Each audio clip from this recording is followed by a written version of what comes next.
ரொம்ப குறிப்பாக ஜென்சி மாணவர்களை அந்த அந்த வயதுப்பட்ட அந்த மக்களை பாதிக்கக்கூடிய நேரடியான பிரச்சனை குறித்து உங்களுடைய கவனத்திற்கு கொண்டு வர நாங்கள் ஆசைப்படுகிறோம். தமிழ்நாட்டில் எப்பொழுதும் இல்லாத அளவிற்கு போதையும் சரி, போதைப் பொருளுக்கான விநியோகமும் சரி, மது அருந்துபவர்களும் சரி கணிசமாக உயர்ந்திருக்கிறார். ரொம்ப ஆபத்தான நிலைக்கு இந்த சமூகம் சென்று கொண்டிருக்கிறது. இந்த இந்த நிலையை அரசின் கவனத்திற்கு கொண்டு வருவதற்காகத்தான் இப்படி ஒரு பரப்புரையை ஜமாத் இஸ்லாமியின் 15 ஆகஸ்ட் முதல் இந்த மாதம் முடிய செய்யவிருக்கிறோம். தமிழகம் முழுக்க பல்வேறு மாவட்டங்களில் இது போன்ற பத்திரிகையாளர் சந்திப்புகள் நடைபெறவிருக்கிறது. ஷார்ட்ஸ் ரீல்ஸ் மூலமாக, மனித சங்கிலி மூலமாக, அதே போல பிற போராட்டங்கள் மூலமாக, திருமண கூட்டங்களின் மூலமாக, விழிப்புணர்வு நிகழ்ச்சிகள் மூலமாக, டிஜிட்டல் திரை காணொலி வாகனத்தின் மூலமாக என மக்களுக்கு போதையினாலும் மதுவினாலும் ஏற்படக்கூடிய அந்த தீங்குகளை விழிப்புணர்வாக செய்வதற்கு இந்த பிரச்சாரத்தை ஜமாத் இஸ்லாமியின் முன்னெடுத்திருக்கிறது. இது போல பல பிரச்சாரங்களை கடந்த 25 ஆண்டுகளாக தமிழ் மண்ணில் செய்து வரக்கூடிய நாம் இப்பொழுது பேராபத்தை ஏற்படுத்தக்கூடிய இந்த பிரச்சனையும் கவனத்தில் கொண்டு வரப்படும்.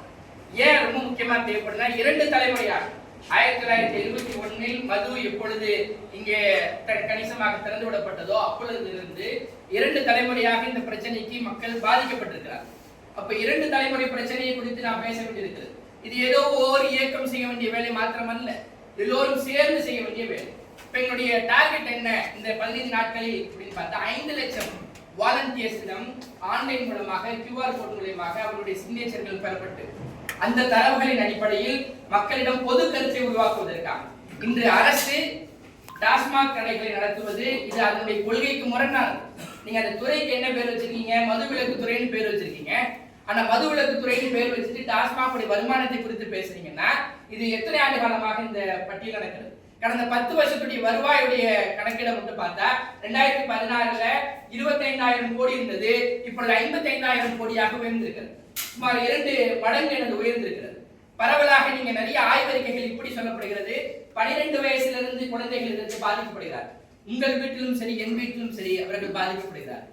சிலருக்கு என்னது அறியாமையிலேயே தெரியல, அவங்க போதையெல்லாம் பயன்படுத்துறாங்கன்னு ரொம்ப உச்சத்துக்கு போன பிறகுதான் தெரியுது. ஆசிரியர்கள் 9வது வகுப்புக்கு மேல பாடம் எடுக்க முடியாது எவ்வளவு பேர் சொல்றாங்க. இன்னைக்கு வன்புணர்வுகள் நடக்கக்கூடிய, குழந்தைகளுக்கு எதிரான வன்முறைகள் நடக்கக்கூடிய எல்லாத்துக்கும் காரணமாக இது நடக்கிறது. அப்போ அரசுடைய கஜானாவில் 16% வருவாய் டாஸ்மாகில் வருதுங்கிற ஒற்றை காரணத்துக்காக எந்த அரசு மாறினாலும் சரி, எந்த காட்சிகள் மாறினாலும் சரி, எந்த ஆட்சி மாறினாலும் சரி இதனை விடுவதற்கு அவர்கள் தயாராக. இப்ப பரவலாக ஒரு செய்தி சொல்லப்படுது இல்லையா, தற்போது நடக்கக்கூடிய தமிழக அரசு யார் வாக்களித்து தமிழக அரசாக நிர்மாணம் பண்ணது ஒரு செய்தி இருக்கிறது. அவர்களுடைய முதல் பிரச்சனையாக இது இருக்கிறது. அப்போ எப்பொழுது இதனை அரசு கைவிட போகிறது? அதற்கான ஏதேனும் கொள்கை திட்டம் இருக்கா? அதுக்கான ஏதேனும் இலக்கு வச்சிருக்கோமா? நம்ம வருஷம் இலக்கு வச்சிருக்கோம். டார்கெட் எப்படி இன்க்ரீஸ் பண்றதுன்னு, வருவாய் எப்படி அதிகப்படுத்துறது, ஸ்பெஷல் சேல்ஸ் எவ்வளவு நடந்திருக்குன்னு அமைச்சர்கள் பேசுகிறார்கள். ஆனால் இதை எப்போ கைவிட போறோம்?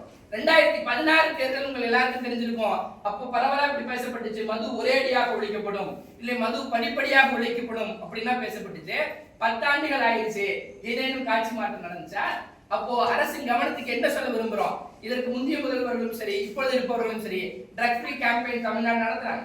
விழிப்புணர்வு நிகழ்ச்சி நடத்துவதோடு அரசினுடைய பணி முடிஞ்சிட முடியுமா?